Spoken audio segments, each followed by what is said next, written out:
तर ब्लॉगची सुरुवात सानूने केली आहे बघा. आणि फ्रेंड्स, तर सानूच्या हायनीच ब्लॉगची सुरुवात झाली आहे. सो गुड मॉर्निंग सगळ्यांना. आणि तुम्ही पाहताय की पुण्यात रोज पाऊस चालू आहे सकाळी, नंतर दुपारी थोडंफार उघडतं. तर सकाळपासूनच पावसाचं असं चालू आहे. सो बऱ्यापैकी माझं आवरून झालं आहे. आणि आज मी इडलीचा बेत केला आहे. म्हणलं इडली बनवावी, खूप दिवस झालं मी बनवली नव्हती. तसं सानूच्या बाबांना इडली अजिबात नाही आवडत, त्यांना डोसा आवडतो. तरी पण मी आज इडलीच बनवणार आहे आणि त्यानंतर मी डोसे बनवणार आहे. सो म्हणलं त्याआधी ब्लॉग चालू करावा. 2-3 दिवस झालं काही मी ब्लॉग चालूच केला नव्हता. सो म्हणलं आज तुमच्यासोबत शेअर करावे रुटीन. सो त्यासाठी मी आज ब्लॉग पटकन चालू केला आहे. सानूचं पण बऱ्यापैकी आवरलं आहे मी लवकर. आणि बाकी तिनं आज दूध काही पिलं नाही. काल दिलं होतं पण आज तिला दूध काही प्यायचं नव्हतं. सो म्हणलं इडली झाल्यानंतर तेच तिला खायला द्यावं. सो असं काही सुरुवात झाली. माझी देवपूजा करून झाली आहे, कुकर झाला आहे. बस आता चटणी करायची आहे आणि इडली पात्रात इडली लावायची आहे. आणि त्यानंतर मशीनला कपडे लावले आहेत, ते वाळत टाकायचे आहेत. कपडे तर काय रोज वाळत नाहीत. मी सानूचं दाखवते, सानूचे डॉल आणि सानू थांब ना, राहू दे ना. असं बस, हाताची घडी घाला, हाताची घडी घाला. हाताची घडी घाला. 3 डॉल बसलेत का? 3 डॉल बसलेत. इकडे बघ, आईकडे बघ, आईकडे बघ. इली, डॉली, सानू. नी करू तुला. सरक नी. नको. दे.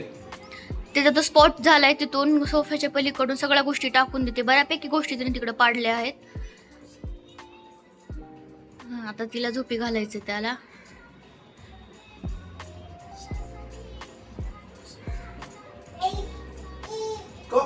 काय केलं त्यानं? काय केलं? लागलं तिला, बिबी लागलं त्या. बघ तिला, बोल काय झालं म्हणून विचार. काय झालं म्हणून? काय झालं म्हणून? काय झालं विचार.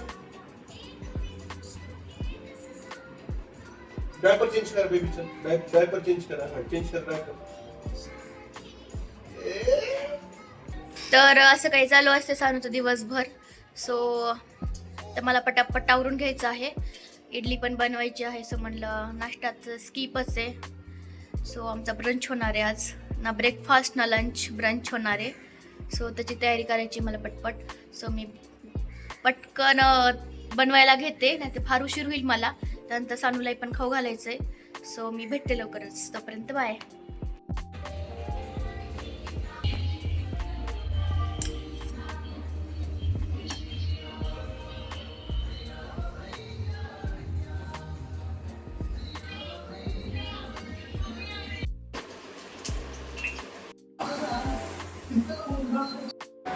सानू पडशील. अजून मसाले म्हणजे चालतो पॅकेट मागे ये. जे काही पैसे असेल ते रत्नेशने बोलून घे, मी चेक देतो. हाय, इथून पुढचा व्हिडिओ सेगमेंट आहे, हा सेकंड डेचा आहे. सो मी त्याच व्लॉगला कंटिन्यू केला आहे. आणि दुसऱ्या दिवशी होती दीपपूजा. सो मी पटापट सर्व आवरून घेतलं, घर वगैरे छान क्लीन करून घेतलं. त्यानंतर देव वगैरे घासायला घेतले. आणि हे पंचपाळसुद्धा मला घासायचं होतं. सो सगळं ओव्हरऑल स्वच्छ करायचं होतं. त्यानंतर पटापट देव मी गरम पाण्यात त्यात लिंबू टाकून ठेवलं होतं काही वेळा. आणि त्यानंतर हलक्या हाताने पितांबरीने घासून घेतलं आणि सर्व देव स्वच्छ केले. देवघरी पटापट आवरून घेतलं. देवघरी खूप बऱ्यापैकी घाण झालं होतं, कारण बरेच दिवस झाले मी डीप क्लिनिंग केली नव्हती देवघराची. सो तेही आज मला करायचं होतं. आणि नंतर दीपपूजनही करायचं होतं. सो त्याच्यात सगळी तयारी करत होते मी. आणि ही उतरण आहे जी आहे ना, ती मला माझ्या आजीने दिलेली आहे. सो ती 2 धामला गेलेली. सो तिने तिकडून आणलेली ती माझ्यासाठी. त्यानंतर सगळी अशी क्लिनिंग करून घेतली. आणि कॉक्रोची बरेच झाले होते, ते बऱ्यापैकी सगळं क्लीन केलं मी घेतले. सो आता देवघरच्या आजूबाजूला एकही कॉक्रोच नव्हता. सो कपडाही धुवून वाळत टाकला होता आणि तो वाळला देव घासेपर्यंत. आणि त्यानंतर माझी देवपूजा म्हणजे देव जे आहेत ते मी मांडायला चालू केले देवघरामध्ये, कारण देवघर स्वच्छ झालं होतं.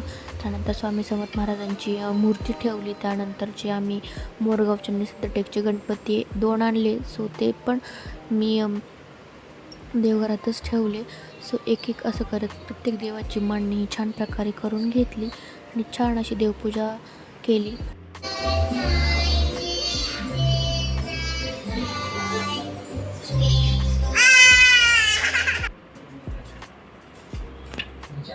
जे दिवे मी घासून ठेवले आहेत सो ते पण आता त्याची पूजा करून घ्यावी. सो मी ते पण दिवे एका पाटावरती मांडले, पाट वगैरे स्वच्छ करून घेतला, दिवे वगैरे सर्व लावले, फुलं वगैरे देवांना वाहिले, छान पूजा करून घेतली, सानूलाही पाया पडवलं, त्यानंतर नाश्ता केला आणि मी रात्री 6-6:30च्या टायमाला असं धूप सगळीकडे घरामध्ये फिरवत होते जेणेकरून प्रसन्न वाटेल.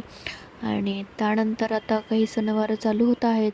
सो म्हणलं काही थोडीशी स्किन केअर करावी. सो मी इकडे कच्चं दूध आणि जी हळद होती ते मी पूर्ण फेसवरती रब करणार होते आणि त्यानंतर फेस पॅकही लावायचा होता. सो असा छान दिवस गेला.